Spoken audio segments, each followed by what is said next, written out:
Oh, Mr. Marston. How are you, sir? I'm all right. I met up with your friend, Seth. Oh, Seth of the Dead. Yes, interesting fellow. You don't meet many men these days with the moral fortitude to cut straight to the chase like that, do you? Thankfully not, Mr. West Dickens. Yes, contemporary society is remarkably harsh on professional exhumers. But did you know that in ancient Egypt, it was an art form valued more highly than literature? I believe Seth comes from that school of thought. How very interesting. Look, you thought any more about our plan? Ah, your plan, dear boy, your plan. I am merely the help, not mercifully the arbiter of wisdom. What you are, dear boy, is the man whose life I've saved twice now. A man who sells lies and deceit to unwitting people. A man who, if he doesn't help me, I won't think twice about putting a bullet through his skull and feeding to the vultures myself. You see, Mr. Marston, you have the exterior of a violent man, but the soul of an angel, and that is what I think I cherish most about you. That's what I thought. But before we can attend to your particular problems, we need some extra lubricant to oil the machinery of business. And this being America, that lubricant with which we concern ourselves is money. Money? What are you talking about? Oh, we need weapons. Armor plate for the wagon, extra hands, and I need some danger money. So, let's sell some more of these cures. Sell cures? Around here? Do you want to see me lynched? Oh, no. The sport of kings. Racing, my friend. The sport of kings. A noble activity without reproach. Exactly the kind of activity where a lying, cheating degenerate like myself can prosper. But come, let's finish the loading and we'll discuss it as we drive.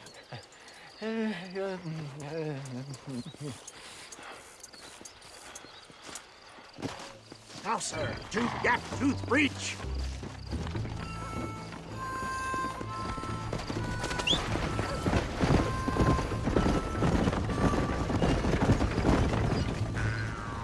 Seth is an interesting fellow, is he not? I wouldn't say interested, more deeply disturbed. I can see why you two get along. I see the good in everybody, John. It's a flaw of mine. I have a soft spot for life's flotsam and jetsam.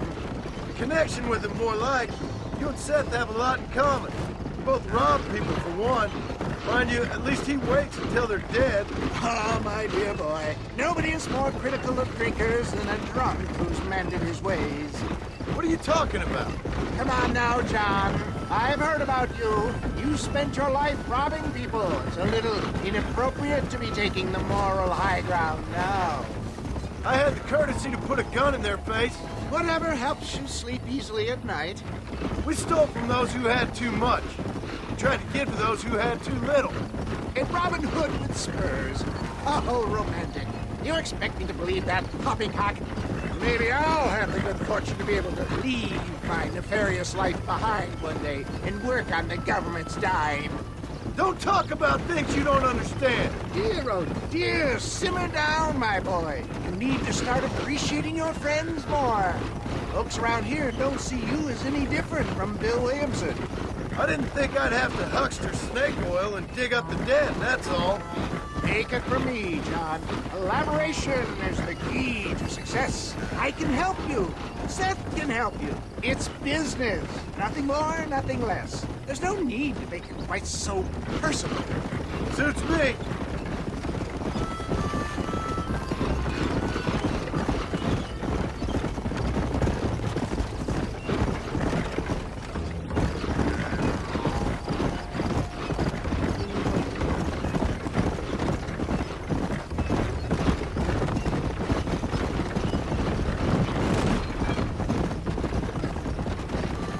Anyway, John, we must talk about the race. Yes, the race. Oh, come on. Time to purge that negativity and start thinking like a winner. You're going to have a whale of a time. They've been holding these chariot races in New Austin for as long as I can remember. And we need the money. Why aren't you racing then? Me? Oh, no. Not my thing at all. You have already proved yourself more than adept at the reins, my dear boy, and under some stress. These races are Byzantine in their ferocity, and the terrain is treacherous. People will do just about anything to win. Men die. It's a marvelous spectator sport. Sounds like fun. And you are my wild card, John. They won't be expecting you. So what's your role in all this? Think of me as your spiritual guide. Do I have to? You are a free man, of course, but I strongly recommend it. Imagine just today, you are not an aging bounty hunter, and I am not an avant-garde business pioneer. No, sir. Today, we are gladiators. Motivation, dear boy. I'm definitely feeling motivated to get the hell out of here.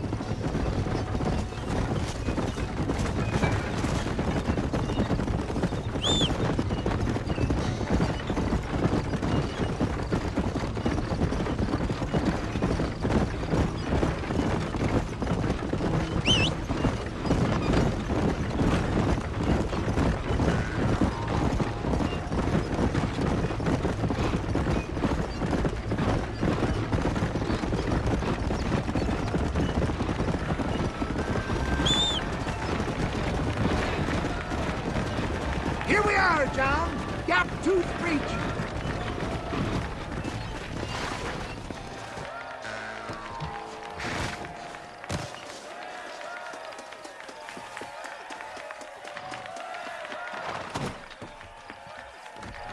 Drivers!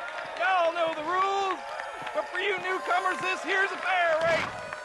Keep to your manners and let the faster cart pass.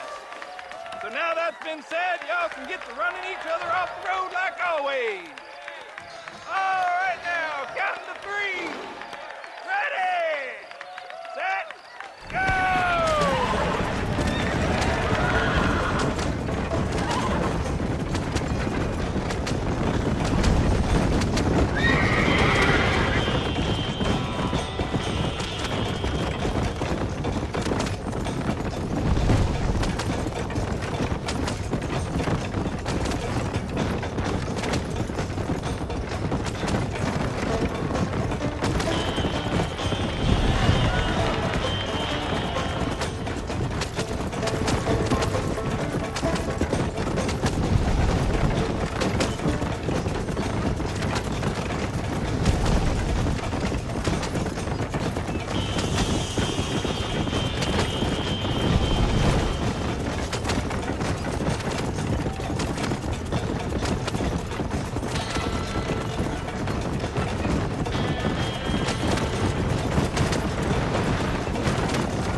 mister.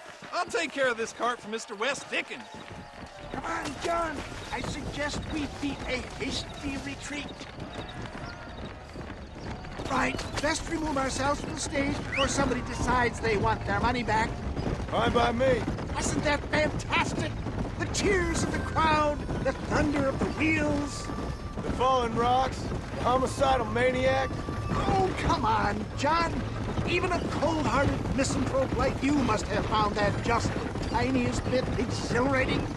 Not the friendliest bunch, are they? They take the racing very seriously in these parts. And your participation was not entirely pre-approved. That was clear. Ah, sport, war, and heartache. The guilty pleasures of mankind since the dawn of time. I'd get away from the men we just swindled before you start waxing too lyrical. Yes, of course.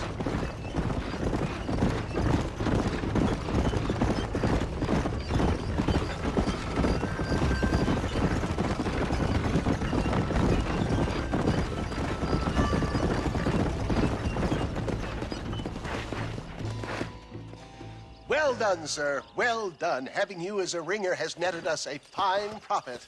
We seem to be wasting time, old man. Oh, patience, my friend. The Trojan horse cannot run before it can walk, if you'll forgive the metaphor. Next, we need to procure some grand and overwhelming firepower. And for that, you need to contact an old friend of mine. Goes by the name of Irish. Irish. Yes, he's an interesting kind of fellow. He usually can be found in Armadillo or some other town around here on some bacchanalian revel or such. Great. An alcoholic arms dealer. What could be better?